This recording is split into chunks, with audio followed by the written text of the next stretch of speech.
We'll be answering an anatomy question, anatomy exam question today. And you see that the question is kind of like long, okay? But the question is talking about, like, the summary of the question is you talking about any brachial plexus injury that will affect abduction.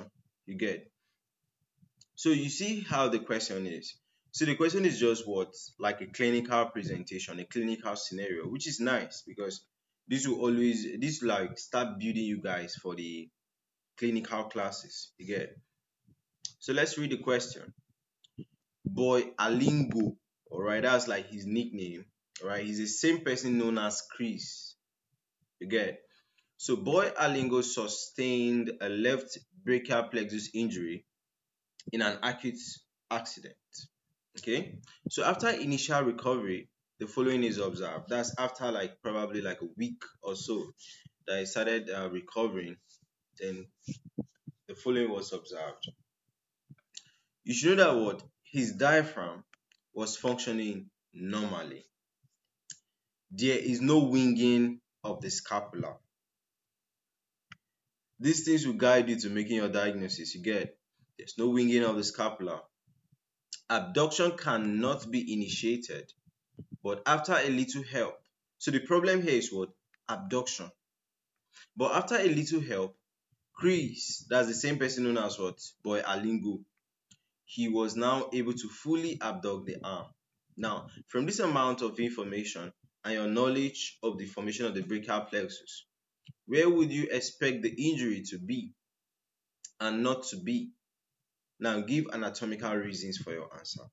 You get it? So, what you are asked to talk about here is what? Any brachial plexus injury that will affect abduction. So they said that where will the injury be? So now you first of all talk about where the injury will be. After you're done, you now say that okay, however, the injury will not be at this place because of the features you actually saw again. So let's answer this question. Of course, any brachial plexus injury that will affect abduction is what is known as what? Erb's palsy. Good. Because seeing Erb's palsy, you could see how the person's hand is. Sorry, this is the hand. You see how the person's hand is. And abduction is more of like taking away. You get. So this kind of person like this, can you see how close the hand is to their body? It will tell you that the hand doesn't want to even leave the body. You get. It's just literal stuff. Alright. So a brachial plexus injury that will affect the upper trunk, specifically the C5 and the C6 nerve roots, can significantly what? Impact shoulder abduction. This should be your introduction. Right.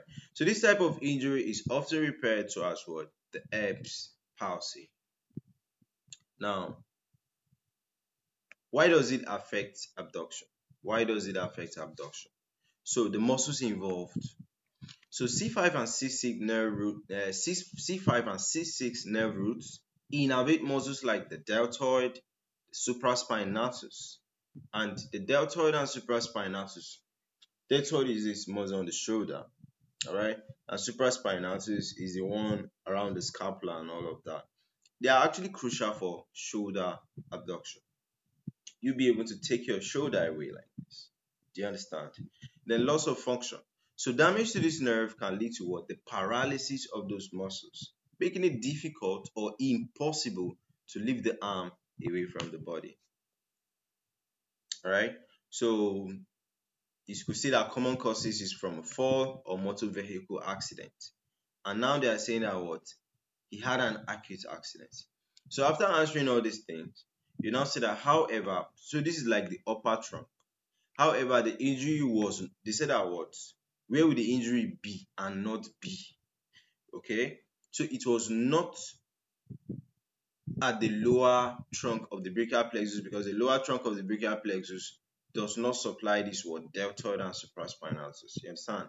That's how your answers will actually end up, right? So that's it about brachial plexus injury that will affect abduction.